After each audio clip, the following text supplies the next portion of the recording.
Hi, I'm Rick White with Alpen Optics, and I want to talk to you today about the new Alpen Shasta Ridge binoculars.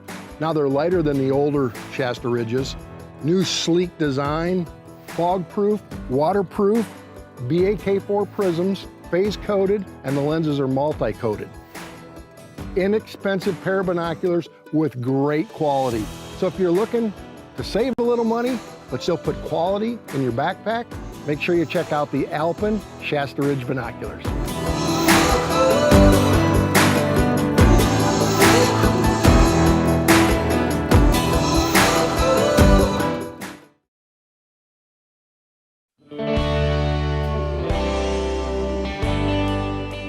You know, here we are midsummer here in Iowa, and I'm just out doing some scouting, glass and deer, kind of taking an inventory of what I've got and doing it from a distance. I've got one of the new Alpen spotting scopes. It's a 20 by 60, but one of the things I really like about this, it comes with a tripod and it's got micro adjustments, so it's real easy to zoom in and move around and find those animals. But basically, this is a great tool to help me manage the farm all year round. If you're looking for a great way to do some scouting, do it in the evening from a distance with a nice spotting scope.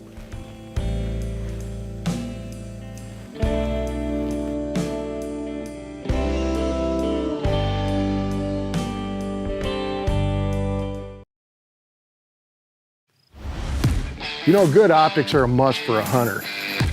The new Alpen Tetons. They're lighter, they're better in low light, excellent glass. You'll be hard pressed to find that glass for under $1,000. Everything that you would want in a pair of optics.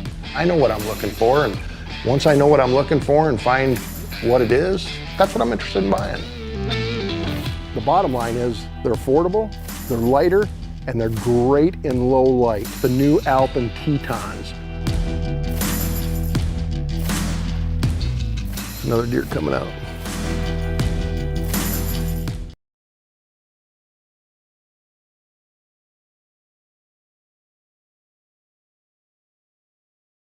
Hi, I'm Rick White with Alpen Optics, and I want to talk to you today about the new Alpen Shasta Ridge binoculars. Now, they're lighter than the older Shasta Ridges, new sleek design, fog-proof, waterproof, BAK4 prisms, phase-coated, and the lenses are multi-coated. Inexpensive pair of binoculars with great quality. So if you're looking to save a little money, but still put quality in your backpack, make sure you check out the Alpen Shasta Ridge binoculars.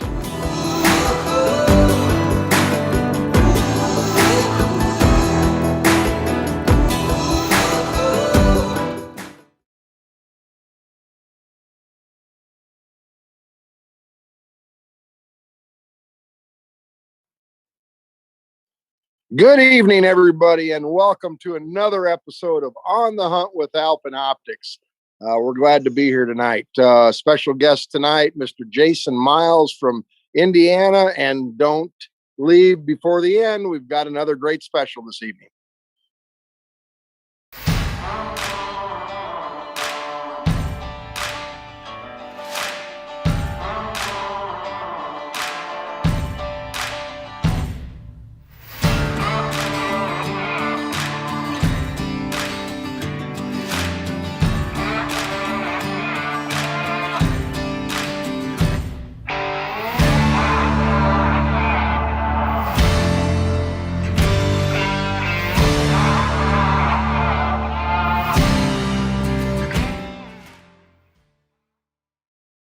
And welcome back, everybody. Hope everybody's doing good this evening. And, you know, before I introduce our guest this evening, you know, we didn't have a show last week.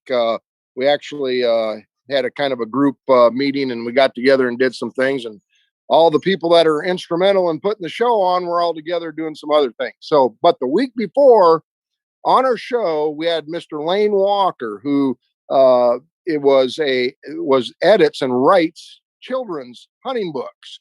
And some of you might remember that he offered to give away a whole set of books to someone that was watching our show. And so we're doing just that. So the first thing I want to do is congratulate Karen Dallas.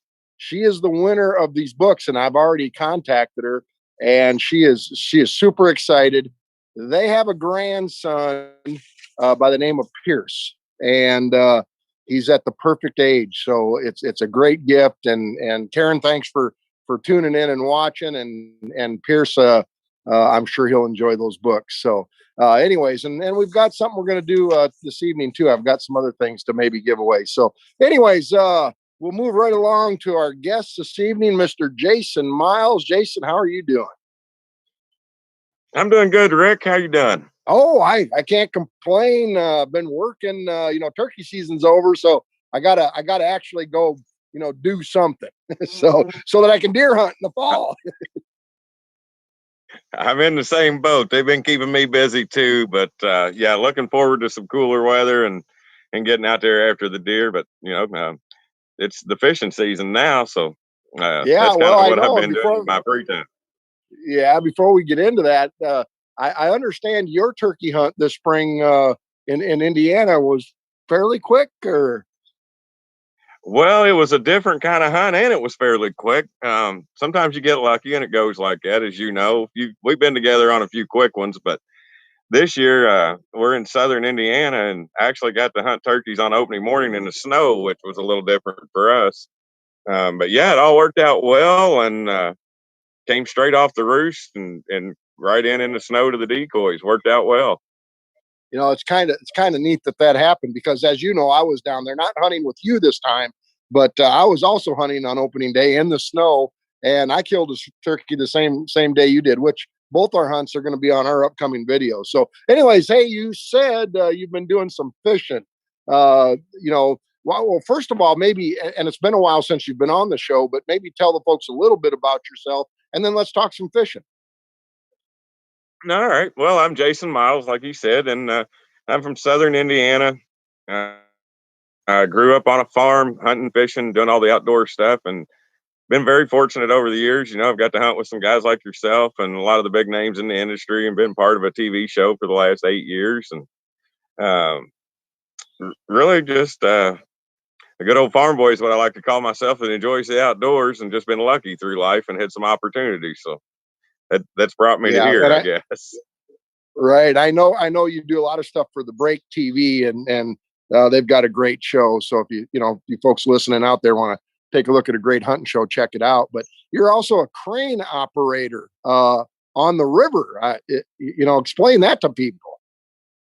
Well, for the last 12 years, pretty much, I've been a crane operator, and we unload a lot of bulk commodities off the river that come in on barges, and we transfer it to barge or truck. And it's a lot of grain and fertilizer and road salt.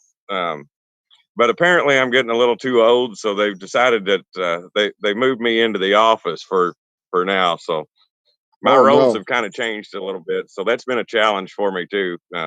I haven't sat behind a computer in about 20 years, and now I'm doing a lot of that. So things have changed a little bit, but as we get older, we got to make changes and adjustments to keep going. So that's where I'm at now. You know what? There'll be a lot of happy people out there because the docks are safe again.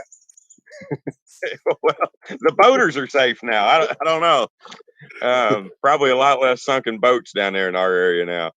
Right. Now, I talked to you a few weeks ago. You were doing a lot of crappie fishing, and I think you told me it was kind of on its way out. You've been doing some bass fishing. How's that all been going? Been going well.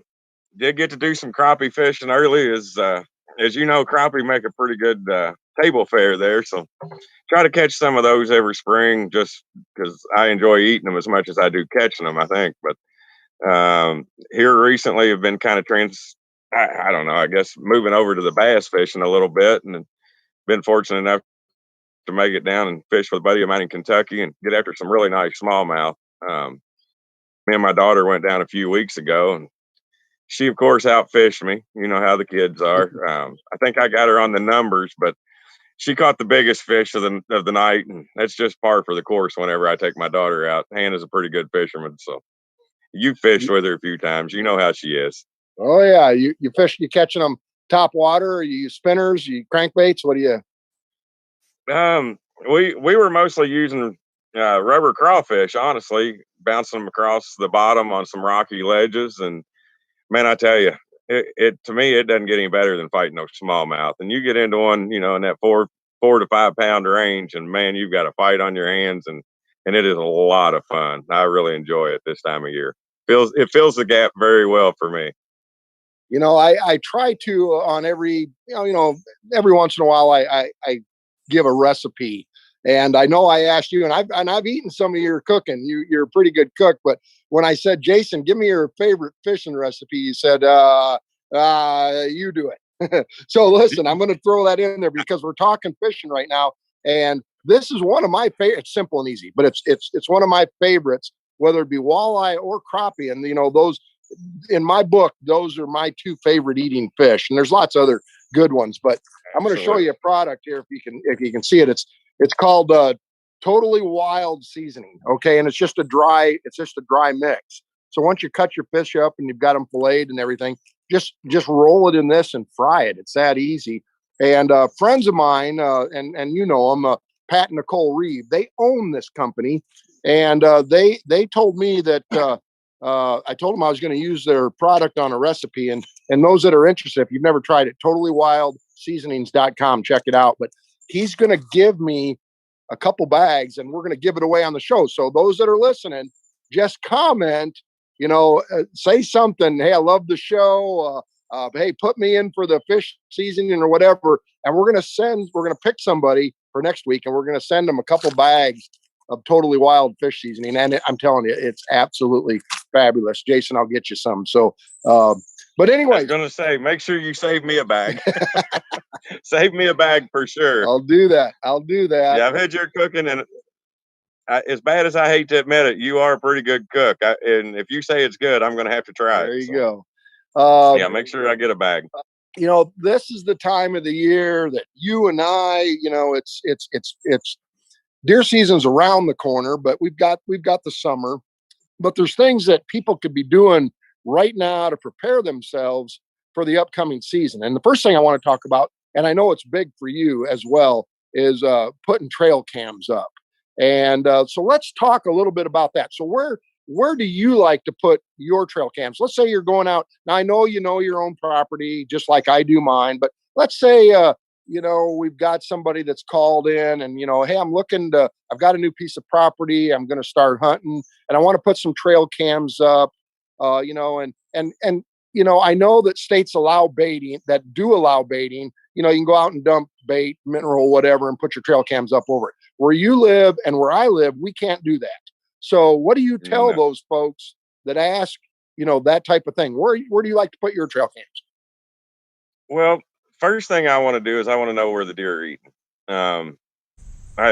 Most of it for me is ag fields. So I want to know where they're eating. That's the first thing. And then what I want to do from there, and a lot of that, comes down to your optics. I like to get out and do some glass and find out where they're coming out of the woods to eat in the evenings. And then I like to get exactly. Those are the number one tool. Before I ever even put trail cameras out, I want to get an idea of where those deer are coming to feed.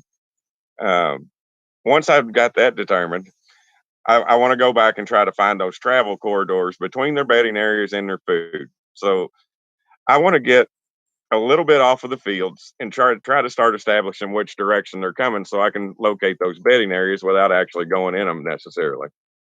To me, I like to get back at least 200 to 300 yards off the food source if possible, depending on the terrain. There's some terrain where, it's so thick that they're bedding there close to those feeding areas.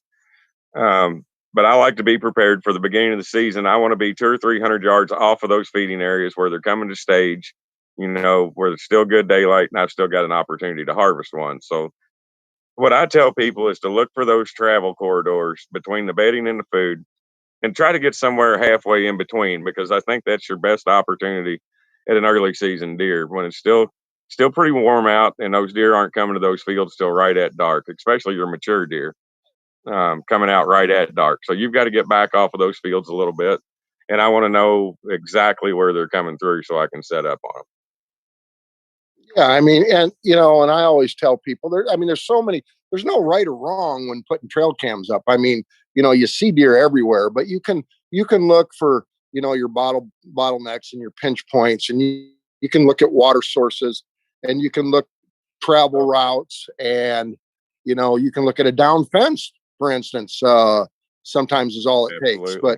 But I think this time of year you're absolutely spot on with putting them around the food source. If you'll go out and glass, get a good pair of binoculars, a spotting scope, and go out and glass the food sources and kind of pay attention to where they're coming out of the woods into the food source. It may be a particular corner, or maybe there's a fence down or a gate open or around some hay bales, anything like that. And then go stick those trail cams up in those areas, at least early season. And as we get into the deer season, when they start to change their travel, and when they go hard horn and they split up, now you can set them in different spots. Now, here's another thing I know you like to do, and I certainly like to do this. I like to put up multiple trail cams on a farm. There is not too many, in my opinion, that you could put up, but if I get deer on 3 or 4 different trail cams, it's very easy for me to figure out how they're traveling, route. You do the Yep. same thing, I think. Absolutely. I mean, that just kind of helps you map out where your deer are coming from, where they're going, and what time of day they're using those travel routes. To me, the more cameras, the better. I mean, honestly, that just gives you so much more information to put, towards your plan. And there's nothing better than information when you're trying to kill, especially a mature whitetail. Those are, as you know, those are some tough animals. And the more information you've got, the better your odds are. And I'm a big fan of multiple trail cameras. Look for, even if I find an individual deer, I will stack trail cameras everywhere I think he might be, or where I think he's going to end up being, when things start changing, because I want to know when he moves. And just because I'm not getting pictures of him this week or next week, like you said, when they go hard horned and they start splitting up out of their bachelor groups, I want to have those cameras in position and know where those deer are going. Yep. That's Now, when that's does a your big thing season? for me. When does your bow season open in Indiana? October 1st. Okay, that's the same in So, Iowa, but and some states open in September. But yeah, you can actually pattern a deer. I think, in my opinion, it's easier to kill a mature buck on October 1st than it is on October 15th. absolutely. Yeah, 100%. I think you've got that for us. I think that first weekend is probably my best opportunity at a big deer in October. All the way up until the very end of October when the rut starts. There's that, you can call it the October lull. You can talk about whether it's a transition from bachelor groups to, different things, whatever you want to call it, whatever you feel good about calling it. But to me, that middle 2 weeks in October is a tough time to hunt. I mean, there's a lot of change going on. The deer aren't as active. I would definitely prefer to hunt the first and last weekend of October than I would any time in the middle. But hey, if you got time to get in the woods, I say get out there and get after them. Yep. Now, I know you should be drawing an Iowa tag this year, and you're coming up to hunt with me, and it's gonna be a lot of fun, and you're gonna see a lot of deer. I hope. I mean, that's usually the case. If we're in a drought That's the right play. now, so we're hoping that EHD doesn't hit us this year. But I don't know. I just don't know what's going to happen there. So, but anyway, at Bresser, we've got, regardless of what trail cams you use out there, we've got a couple that are good cameras at really good prices, and so make sure you folks check them out. But so let's talk a little bit about early season scouting. Now we kind of have been with the trail cams, because in my opinion, that's the first thing I do for early season scouting. I'm not going to go get in the woods and scout early, and I know you're not either. To me, it's No, all about getting a good pair of binoculars and glassing. I spend a lot of time on my buggy, in my truck, and whether I'm driving down a dirt road or a logging road, or just out on a highway, just glassing from a distance. I assume, what do you think? You do the same thing? absolutely. And I've been fortunate. I've got a couple of box blinds that I'm able to go get in, and I don't mind. I'll go in and set in those box blinds and look with spotting scope and binoculars long distance. And like you said, just traveling around. And the main thing is I don't want to go in there and disturb anything. So those box blinds allow me to do that, and as well as just staying back and using the spotting scope and the binoculars. I'm not a guy that's going to go in and traipse around the woods. When I go in, I've got a purpose to go in there. And it's my opinion that you're not going to go into a mature buck's area and him not know you're there. I mean, you want to minimize your scent, you want to do everything you can.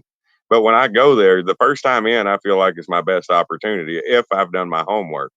So I try to do my homework prior to going in and hunting. Um, I try to make sure when I go in to check those trail cameras, I'm in and out in the, in the middle of the day. Hopefully, I'm not bumping any deer. I want to go in there scent free as possible and get out without them knowing I'm there. But when I go in, um, I've got a purpose to be there. I don't just go in and meander around looking for deer sign. By that, when it's time to go hunting, I want to have all that homework done. And I've got I actually have a guest on next week that's going to get into detail. He's a very knowledgeable person, Brian Belenovich, and I know you know Brian, but we're going to talk food plots next week. But we'll touch a little bit on food. So early season, what is your favorite, say, crop food or food to hunt over? I mean, it could be acorns, but what kind of food do you like to hunt over early season? Well, obviously, like you mentioned, when the acorns start dropping, I'm going to be in the acorns. But until that happens, I'm going to be hunting soybeans here. I mean, that is their number one food source here, and I'm sure most areas, in this part of the country, until those acorns drop. And if we've got a white oak around somewhere that's dropping acorns, I'm probably gonna be there because those deer will transition pretty quick from soybeans to acorns. You'll be in the soybeans one night, and then all of a sudden you just quit seeing them, and that's because the acorns have started dropping. So you have to be prepared for that. One thing I've found early season, if you don't bump those deer and they don't know you're there, I've seen deer come in one evening and they'll come up under a big oak that's just dropping acorns and they're just feeding under that. And you know what? I go back and the next night they're all at the same tree. This a lot of the same deer and even more sometimes. But if you'll pay attention to what they're feeding on, you can actually move a set. You got to play the wind. You got to be scent free. You got to do all that. You can't be bumping them, making a lot of noise if they're bedding close by. But you can go in there early season and set up on those oak trees and have a lot of success. I've done it. I mean, and I don't know you've done it too. So There's nothing better than when you've got one big mature white oak that's really dropping acorns, and there's not a whole lot of acorns in a particular year sometimes, but there's usually that one big acorn or white oak somewhere that's dropping those acorns, and man, there's nothing better. I mean, when you go in there and you find that one special tree, and I don't know what it is, but apparently acorns taste different off of different trees. But when they find that one tree they like, it seems like the whole herd is coming there. right. Or at least that's And what I like found. yeah, and like I said, we were going to talk get into food plots into a little more detail on food plots, but I do have a kind of a food plot specialist next week, and so I'm going to hold some of those thoughts till then. But let's talk about preseason prep. What can the bow hunter or the gun hunter, what could they be doing right now to just kind of be gearing up for deer season? It's early, but what could you do? Well, well, for me, even if you've got a place that you've hunted for years, to me, one of the most important things that you can do this time of year where you're not going to hurt anything, but you can go ahead and trim those shooting lanes, especially for archery season. If I know pretty much where I'm going to be hunting, I want to go in there and make sure that my shooting lanes are clear.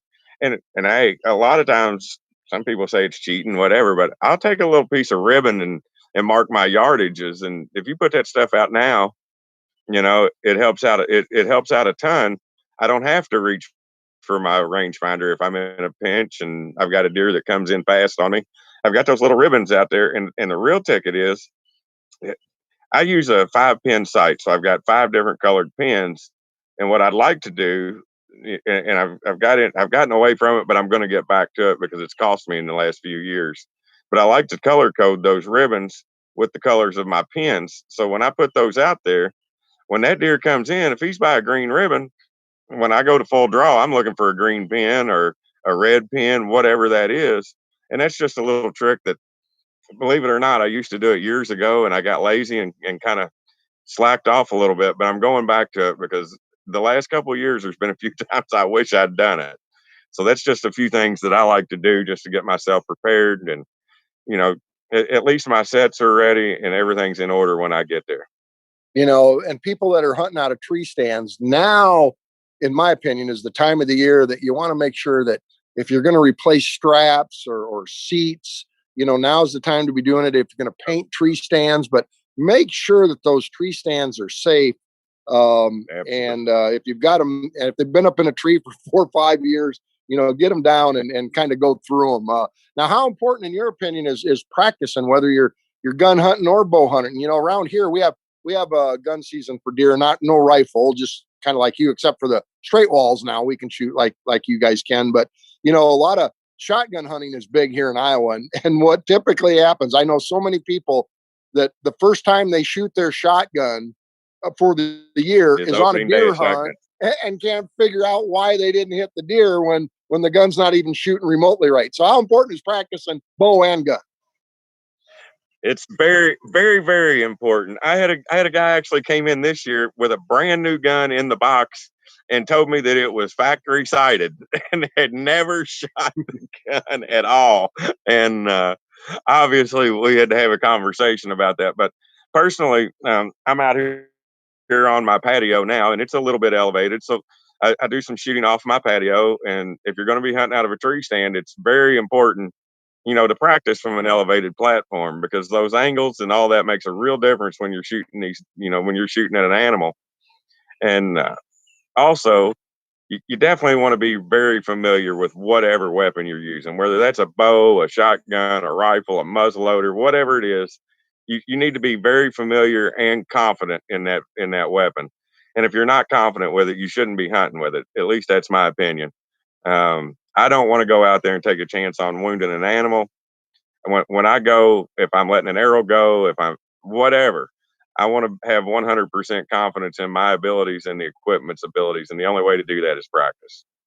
I always tell people, I take it a step further. I tell people, if you're going to hunt with a hat on, practice with a hat on. If you're going to hunt with gloves on, practice with gloves on. If you're hunting the rut and it's cold and you're hunting in a coat, now I know it's not feasible to go out in 90-degree weather like it is here and put a jacket on, but you got to know how your bow shoots, because how many times have you hit the side of your sleeve on your wrist? I mean, you got to know all that stuff. Plus the fact that practicing right now makes you a better shooter, muscle memory and all that is factors in, so that when it does come time for that one shot, I mean, some people sit in a tree stand for days and days and days to get one shot. And you want to make that one shot count. So that one shot shouldn't be the first time you're shooting your bow that year. That's for sure. And, now's the perfect time to get out and practice. If you're wearing an arm guard, practice with one. I practice sitting in a chair. I practice kneeling down. I practice standing up. I practice out of my tree stand, different elevated heights.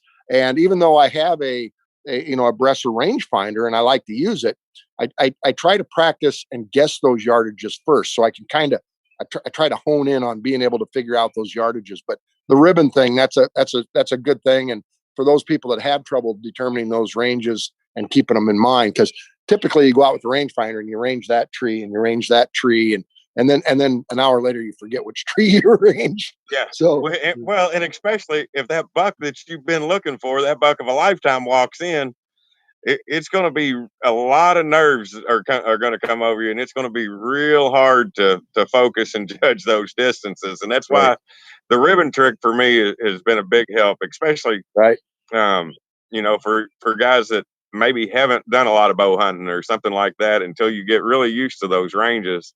Or if you get to be a little older like us and our eyesight starts failing us a little bit, a lot of those little tricks will help out a lot, just right. And it takes literally 5 minutes. I mean, it takes no time at all. Right. Okay. Well, listen, we were talking about scouting tonight, and that brings me into the weekly special. And I've got I love these binoculars. I love them all, but I really like these. But our special tonight, guys, and this is, I can't say it enough. We have such great specials every week, but I love these. It's our only camouflage binocular that we make. and it's got a great, I don't know the technical name, but it's a rubber coating, and they feel great. And I love these things. And they're the Camo Shasta Ridge 10 by 42 binoculars. Now, the model number is 391-G1SR. It is the last of the Camo binoculars that we have. And we do have some of these. But the regular price on these binoculars is $229.99. Now, get this. The special price this week through Sunday, $99. That's it. The Shasta Ridge 10 by 42s, you're looking at them right here. I mean, I love these binoculars. I really do. And, you know, regular price $229.99, special $99. Now, that goes through Sunday at midnight. And all you've got to do is go to bresserusa.com or Alpen.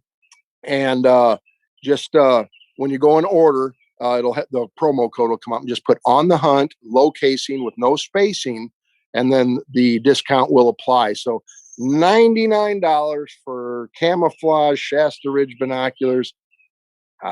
It doesn't get any better. And as I mentioned earlier, next week's guest, and I'm going to be heading to my buddy Brian Belenovich's, and he's going to talk food plots. But we're going walleye fishing on Lake Erie, so I can't wait to get away. But I don't know, Jason. I appreciate you helping me out with the show tonight again, as usual, and look forward to seeing you here sometime before too long. And we'll be hunting together this year. So, any last words for the folks? Man, all I'm going to say is that is a steal on those binoculars. And anybody that even remotely needs a pair of binoculars, you better pay attention to that deal. That's a steal. And Rick, I'm going to be heading down south to do some deep sea fishing. Hopefully I got some good pictures for you, and we'll talk about that the next time we get the chance. All right. Well, good seeing you, buddy. Hey, don't forget the special Shasta Ridge 10 by 42s. And once again, we've come to an end of the show tonight. Had a great time. Jason, thank you. And folks, thank you guys for all coming along, and we'll see you next week. Bye, everybody.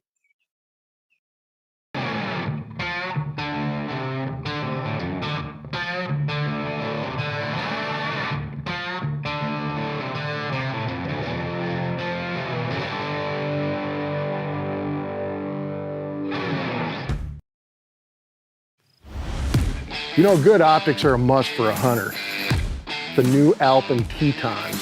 They're lighter, they're better in low light, excellent glass. You'll be hard pressed to find that glass for under $1,000. Everything that you would want in a pair of optics. I know what I'm looking for, and once I know what I'm looking for and find what it is, that's what I'm interested in buying. The bottom line is they're affordable, they're lighter, and they're great in low light. The new Alpen Tetons. Another deer coming out. Hi, I'm Rick White with Alpen Optics, and I want to talk to you today about the new Alpen Shasta Ridge binoculars. Now, they're lighter than the older Shasta Ridges. New sleek design, fog-proof, waterproof, BAK4 prisms, phase-coated, and the lenses are multi-coated. Inexpensive pair of binoculars with great quality. So if you're looking to save a little money, but still put quality in your backpack, make sure you check out the Alpen Shasta Ridge binoculars.